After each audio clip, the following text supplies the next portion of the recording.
Susunod sa SVC, tutukan ng mga balita sa loob at labas ng bansa sa SVC News at 6, na susundan naman ng SVC News Manila.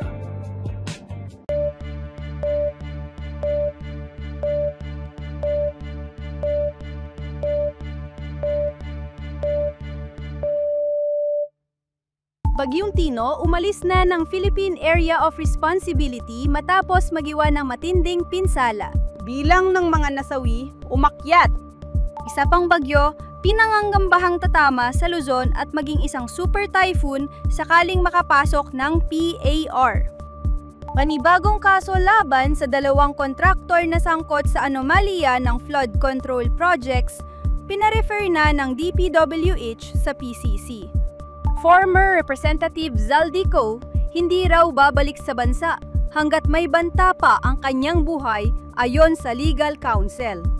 US Department of Transportation nagpataw ng 10% flight capacity cut sa mga airlines sa Amerika dulot ng government shutdown.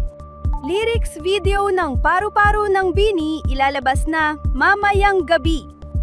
At mamaya sa SVC News Manila, Pasig at Cainta, naglagda ng Memorandum of Agreement para sa pagpapaluwag ng border restrictions para sa mga tricycle.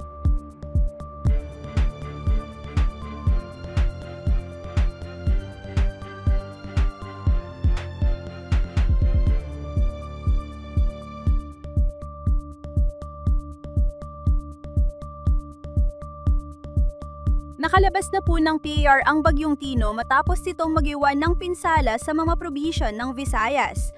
Umakyat rin ang bilang ng mga namatay dahil sa bagyo. Narito ang report.